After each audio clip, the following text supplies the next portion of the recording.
everyone, and welcome to my first official full-length episode of Fix It or Feel It. Today's topic is very appropriate and very relevant and at the top of my mind for doing something for the first time, and that is failure. Our relationship to failure, the fear of failure, and our sometimes desperate need to avoid it. I had a lot of fear, and still kind of do, about starting a podcast. This is something very new to me, and not only is it new, but it's something very public. All of my friends and family know that I'm doing this. In an attempt to kind of spread the word, I've had everybody look at it and like it and listen to it and share it, and if this goes belly up, everyone's going to know about it, and that is terrifying. But a fear of failure is not something new to me. I have always been very reluctant to try new things out of a fear of failing or being bad at something or looking stupid or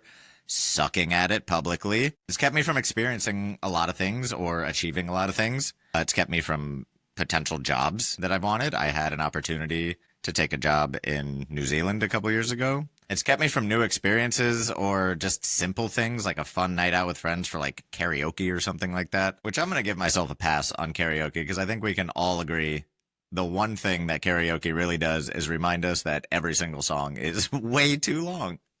After the first verse and a chorus and you're still up there going like, oh my God, I got a bridge and two more choruses and a whole nother verse to go through. Why am I still up here? I think a fear of failure might be part of the reason that I developed an issue with alcohol, because there's a potential fear of failing at making a new friend. And alcohol, boy, will it make you confident and personable. Or at least it would for me. I will speak only for me and in broad strokes about everybody else. But alcohol tends to give me the confidence of a white Wall Street guy in 1987 just crushing everything. And yes, it was social anxiety, but also I think a fear of maybe being bad at socializing or people not liking me and failing at attracting new people. So in my unrelenting quest to try to understand my own emotions, I have unpacked some things about maybe why I have such a close relationship to failure and the fear behind it. My brain is like quantum mechanics, and I am like a team of scientists trying to figure it the hell out. What is going on there? What are the mysteries of the universe? And in this case, the universe is why am I so sensitive and emotional? What I have figured out is most of it, I'm not going to say all of it, most of it comes from, here's a big surprise, my dad. I'm going to speak in, again, specifics about my dad. But don't we all have the same dad, kind of? So my dad, bless his heart, has a lot of anxiety. None that he would ever admit to or even have the correct verbiage or tools to understand that he does have, but he has it. And the way that he has managed it is by building himself a suit of armor made of accomplishments and aptitude. And not just aptitude, but natural aptitude. I'm good at everything. And it's always come easy to me. Every sport I've ever picked up, I was amazing at. I'm amazing at Jeopardy! The first time I ever went bowling, I bowled a 220. He has attached his self-worth to how good he is at everything. Like, you know how they play Mozart for babies in the womb? Like, my dad regaled my mother's pregnant belly with tales about how he struck out Bucky Dent in an instructional league baseball game in 1970-something. Bucky Dent is a real man. You can Google him. Whether or not my dad struck him out, that is still up in the air. So as a child, a boy, growing up loving his dad, worshiping the Greek god of look at me, I'm fucking great at everything, the association I made was that men don't fail. Men are amazing at everything. Men are naturally good at everything. They certainly don't suck. They don't suck at sports. They don't get embarrassed. They don't get things wrong. I was so desperately afraid to be wrong. And that's actually one of the things that I feel very fortunate about right now, getting to work with children, is I get to tell them a lot of the things I wish somebody would have told me when I was a child.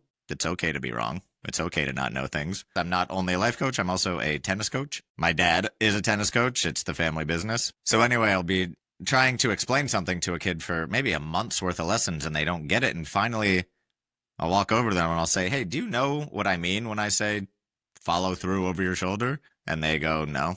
And I'm like, What are we doing here? Why didn't you say you didn't know? But the truth is, they were probably like me. They were a little afraid or embarrassed to say, I don't know. So what I'll say to them is, what's the capital of Tunisia? And they'll go, I don't know. And I'm like, me neither. Great. We're on the same page. Because my child self needs to hear all the time, still to this day, that it's okay to be wrong. It's okay to not know things. And not only is it okay to not know things, it's great to not know things because it means you're curious. And it means you want to learn and you want to grow. And this is no shots fired on Dad. Dad's doing his best. We're not going to get into the weeds on relationships with parents today because we could be here for a while. We will save that for another episode. And luckily, I don't have to worry about Dad seeing this right now, unless somehow I end up on whatever weird reels on Apple News or something that he stumbled upon. I have no idea where he gets his social media from, but if you ever meet him, he'll show you. So in the spirit of this podcast, fix it or feel it, this one, fortunately and excitingly, gets to be a little bit of a fix it,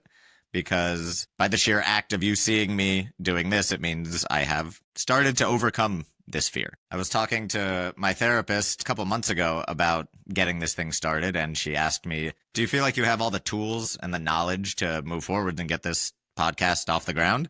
And I said, absolutely not. But for the first time in my life, it's not deterring me from getting started. Even though I will say that was a couple months ago, and over those couple months, I have definitely procrastinated a little bit. And by procrastinate, I mean subconsciously put off because I was a little bit afraid and scared and overwhelmed by all of the new software and equipment that I would have to figure out in order to get this thing going. So what are some of the things that I've learned about the fear of failure and how to overcome it, right? This is going to be a fix it. So maybe I'll tell you how I started to and am continuing to start to fix those things. The first being that it is in fact okay to fail. It's okay to make mistakes. You know what? I'm going to take the word fail out.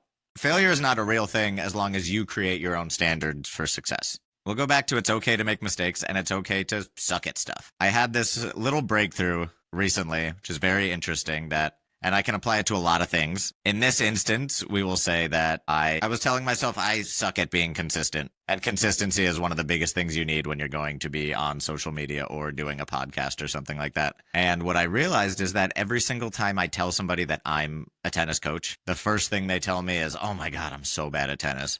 And of course, my first question will be, how often have you played? Have you ever played? And they go, oh, I took a couple lessons as a kid. And I'm like, yeah, of course you fucking suck. You've never played before. Tennis takes a long time to learn and get good at. So when I go, I suck at being consistent. Yeah, Brian, of course you suck at being consistent because you haven't really practiced being consistent in this way. So all that to say, one of the first things that I found that has helped me get over the hump a little bit is to accept that mistakes will happen, being bad at something will happen, but it is temporary. You will start out being bad at something, and the more you do it, the better you will get at it, and that applies to something physical, like the gym or tennis, and it also applies to behaviors, like waking up early or being consistent. The more you practice, the better you get at it and the easier it gets. And the second thing that I can bring up is creating your own standards for success. Now, if I looked at being a success as getting millions of followers on this podcast or on social media, if I do not get millions of followers, I am a failure. I am setting myself up to fail. That one's on me. That's friendly fire. So I had to remember why I wanted to start doing this in the first place. And a couple of those reasons being, it's fun. Like I said in my little trailer, I like talking about myself. It feels great. And doing it this way is a way that I get to do it without having to worry about holding up the other end of the conversation. This is kind of like therapy where I just get to come in here and I get to talk and I don't have to wait for anyone else to say their thing so I can then say my thing. You just get all me all day, baby. The other thing being that I get lit up by helping other people.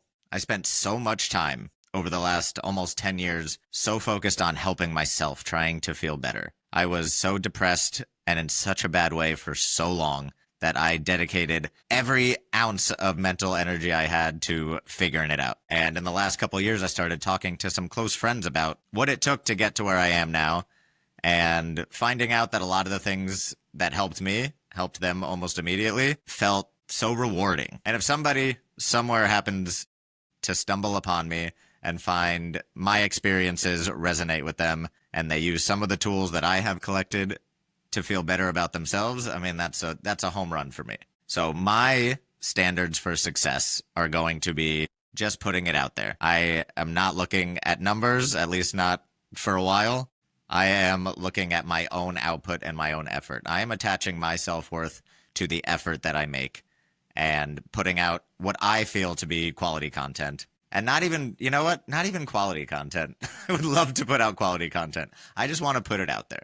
I want to be consistent. I want to practice that consistency, and I want to make a podcast. And that will be my rubric for success. So as long as you continue to hear me or see me once a week, I'm crushing it. And you cannot convince me otherwise. And hopefully with those two things, finding out that failure or falling down flat on my face doesn't kill me. It will lead me to maybe trying some other new things. Maybe I'll get up the courage to dance sober at a wedding, because nothing is more uncomfortable than being fully present and aware of how bad you are at something while you're doing it. But being good at dancing at a wedding or at a party is not what fucking dancing is about, right? It's about letting loose and having fun. And I know as a single man, women love a man that can dance. And you know what they love more than a man that can dance is a man that can't dance but will do it anyway and have fun doing it. So let's hope one day, sometime, somewhere, you see a clip of me on social media doing the Cupid Shuffle with a bunch of aunt and uncles at an outdoor barbecue. So that's going to do it for now. I don't want this podcast, at least not to start with, to be super long.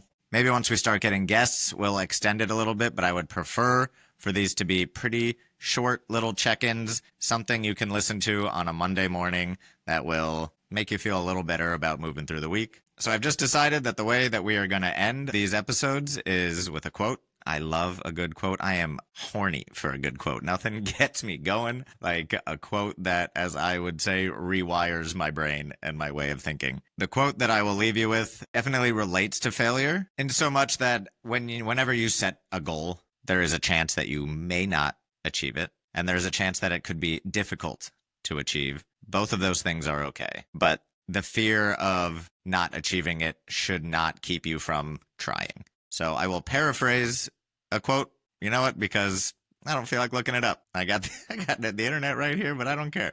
I'm going to paraphrase it off my memory because I think, if I remember correctly, I like the way I say it more than this guy said it.